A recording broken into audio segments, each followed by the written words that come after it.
Yo, salut les changeurs d'essuie-glace, bienvenue sur la clinique et bienvenue dans une nouvelle vidéo. Aujourd'hui, on va parler salaire.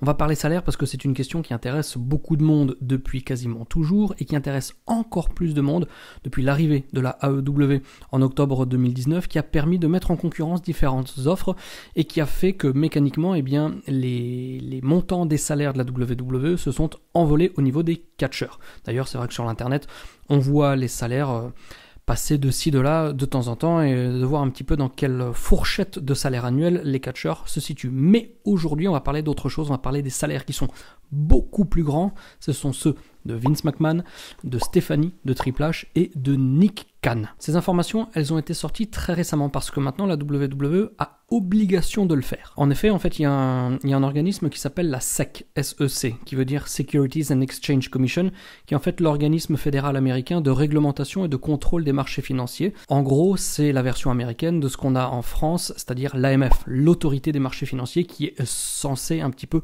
contrôler pour qu'il n'y ait pas vraiment de dérive. Donc grosso modo, il faut maintenant donner les chiffres au même titre que la WWE donne ses chiffres tous les trimestres et tous les ans pour ses actionnaires. Et je sais que vous êtes nombreux à vous demander pourquoi on a autant de détails dans les chiffres business de la WWE et que de l'autre côté on n'a rien au niveau de la AEW par exemple. Eh bien c'est très simple, c'est parce que la WWE est cotée en bourse, ce qui veut dire que son fonctionnement se base essentiellement sur des investisseurs et des actionnaires, à qui évidemment il faut rendre des comptes chaque trimestre, chaque année pour dire voilà ce que l'on fait avec votre argent et voici la rentabilité, on va dire, de nos opérations, de nos choix et de ce qu'on fait au quotidien. Somme toute, c'est tout à fait normal, mais comme la AEW n'est pas cotée en bourse et que c'est une structure privée, eh bien, elle n'a aucune obligation de donner des détails comptables sur ses activités économiques. Donc c'est pour ça qu'on n'a pas vraiment de chiffres niveau AEW. Évidemment, ça viendra à changer si la AEW devient cotée en bourse, comme le sera très probablement prochainement l'UFC, qui sera, alors j'ai plus les détails, mais qui va peut-être être racheté par Endeavor. Si je dis des conneries, c'est pas grave, c'est un sujet que j'avoue, je ne maîtrise pas énormément l'UFC, mais s'il y en a parmi vous qui le maîtrisent, n'hésitez pas à mettre des commentaires. Et si vous aimez les chiffres, évidemment, je ne peux que vous encourager à essayer l'abonnement de la Monday Night War qui est dispo en cliquant sur rejoindre en dessous de chaque vidéo et sur la page d'accueil de la chaîne, parce que avec Dimitri, lorsqu'on fait les reviews de Raw, Nitro et de tous les pay-per-view WWE, WCW et aussi ECW maintenant, on les a rajoutés, rien que pour votre plaisir, eh bien, il y a toute une partie chiffres que l'on fait avec les spectateurs, les téléspectateurs, les chiffres d'affaires des billetteries de tous les shows, les nombres d'achats de pay-per-view, bref, il y a beaucoup de chiffres aussi qui sont transmis pour que vous ayez absolument tous les détails et pas que les détails de catch qui ont eu lieu pendant cette période dorée qui était la Monday Night War. Donc allez, on va commencer par le big boss, le grand chef de tous les chefs, Vince McMahon. Combien a-t-il gagné en 2020 ? En 2020, Vince McMahon il a gagné 3,9 millions de dollars. Sur ces 3,9 millions de dollars, il y a eu 1,4 million de dollars de salaire de base, il y a eu 1,6 million à peu près de dollars en attribution d'actions, il a eu un peu plus de 850 000 dollars de bonus et des broutilles, une vingtaine de milliers de dollars en autres rémunérations qui ne sont pas spécifiées dans les comptes. Donc, c'est vrai que 20 000 dollars sur 3,9 millions, c'est-à-dire près de 4 millions, c'est quasiment peanuts, donc ils n'ont pas donné de détails à ce niveau-là. Ce chiffre, il est en baisse par rapport aux 5,6 millions de dollars qu'il avait gagné en 2018, mais par contre, il est un petit peu en hausse par rapport aux 3,5 millions qu'il avait gagné en 2019. En tant que PDG de la WWE, il gagne 38 fois le salaire moyen des employés de la WWE. C'est énorme. Et pourquoi est-ce qu'on a ce ratio ? Eh bien, c'est une nouvelle obligation de la part de la SEC qui oblige les sociétés, en tout cas les grands patrons, à donner le ratio de rémunération par rapport au salaire médian des employés. Ça permet de voir un petit peu comment est-ce qu'ils gèrent les inégalités au sein de la structure salariale. Et donc ce 1 pour 38, ça fait que la rémunération moyenne des employés de la WWE, elle est un tout petit peu au-dessus des 100 000 dollars par an. Au-delà de ça, Vince McMahon et sa famille utilisent également l'avion de la compagnie pour des voyages personnels lorsqu'il n'est pas réquisitionné pour les affaires. Cependant, tous les frais occasionnés par ces opérations, c'est-à-dire lorsqu'ils ont envie d'aller faire leurs courses avec leur jet privé, eh bien c'est à eux de le payer parce que la WWE n'a pas à couvrir ces frais. Après Vince, allez, on va faire la fille. Stephanie McMahon, combien est-ce qu'elle a gagné en 2020? Eh bien, elle a gagné 2,8 millions de dollars. Son salaire de base, il est de 730 000.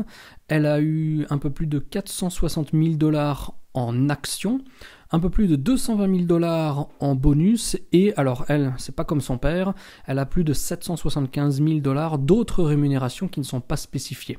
Et le salaire de Stephanie en 2020, il est bien supérieur à celui de 2019 qui était de seulement 2 millions, entre guillemets. Seulement 2 millions de dollars. Et donc si on a fait Stephanie, on va faire le beau-fils, son mari, Triple H, enfin, celui qu'on appelle normalement maintenant Paul Levesque. Donc Triple H, il a gagné parce que oui, moi je continue à l'appeler Triple H, hein, je fais pas comme les Dave Meltzer qui du jour au lendemain arrêtent de l'appeler Triple H et l'appellent Paul Levesque parce que il n'est plus un talent et que maintenant c'est une personne administrative. Moi je m'en fous, dans ma tête, c'est un catcheur pour la nuit des temps.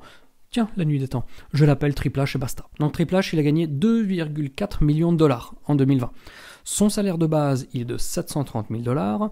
Il a eu 464 000 dollars d'actions, en fait exactement le même montant que Stephanie, et il a eu le même montant de bonus que Stephanie, 222 650 dollars. Au-delà de ça, on a à peu près 1 million de dollars en autres rémunérations, et pour ce qui est de Triple H, eh bien cette autre rémunération, elle est essentiellement basée sur son contrat de talent, de performeur, qui va être devant les caméras. Donc lui, c'est là-dessus qu'il va aussi se distinguer au niveau des contrats. Et comme c'est un talent qui passe à l'écran, eh bien évidemment, parallèlement à ça, il y a aussi toute la partie merchandising, donc les produits dérivés de Triple H qui sont vendus sur Internet.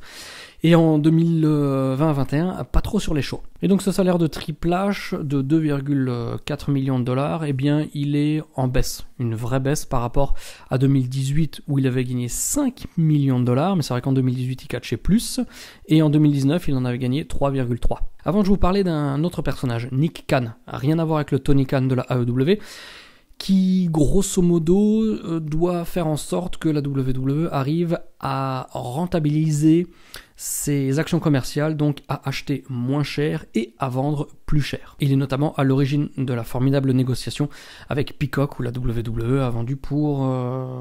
je sais même plus, les chiffres sont tellement délirants que je les ai déjà oubliés, mais c'est grâce à lui que ce deal a été signé. Donc Nick Khan, lui, en 2020, il a gagné, tenez-vous bien, 13 millions de dollars. La base de son salaire a été d'à peu près 500 000 au prorata de l'année, parce qu'effectivement, il n'a pas travaillé toute l'année 2020 pour la WWE. Hein, je crois que c'était seulement, si je ne vous dis pas de bêtises, les amis, un gros trimestre. Il a reçu près de 7 millions de dollars en actions. Il a gagné un peu plus de 450 000 dollars en bonus. Et le mec s'est pas fait chier, il a gagné 5,2 millions de dollars de primes à la signature. C'est-à-dire que le mec, il négocie son contrat avec tout ce que je viens de vous mentionner, mais en plus, le fait qu'il accepte de venir travailler à la WWE, eh ben on lui donne une petite prime. Bon, ça c'est toujours des histoires de fiscalité et de taxes pour payer moins, mais voilà, on lui dit, on va aussi te donner 5 millions comme ça parce que tu acceptes de travailler avec nous. Il y en a qui sont bien quand même. Pour cette année-là, son salaire de base, il sera de 1,2 million et il aura aussi 1,7 million de dollars en prime de résultat. Qu'est-ce qui se cache derrière ces primes de résultats? Je ne sais pas, ça n'a pas été spécifié. Par contre, il y a des petits détails contractuels qui font qu'il faut bien garder en tête que ces primes sont soumises à des conditions de remboursement si par exemple il part sans raison valable ou s'il est renvoyé. Bon, je rentre pas dans les détails parce que c'est pas très intéressant, mais en tout cas, il faut bien noter que s'il se fait virer, il ne touche pas ses primes, ce qui est un petit peu différent de tous les FDP du CAC 40 comme ça qui vont négocier même en cas de renvoi des parachutes dorés vraiment assez obscènes. Voilà pour cette courte vidéo les amis, j'espère qu'elle vous a plu. Je partage avec vous plein de chiffres comme ça. Et sans que vous soyez trop impatients, je vais vous donner rendez-vous très bientôt sur la chaîne pour d'autres aventures de la Monday Night War, des lives, etc. etc. Et comme toujours, d'ici là, gardez bien la passion et surtout n'oubliez pas de regarder du catch 24 heures sur 24. Bye bye.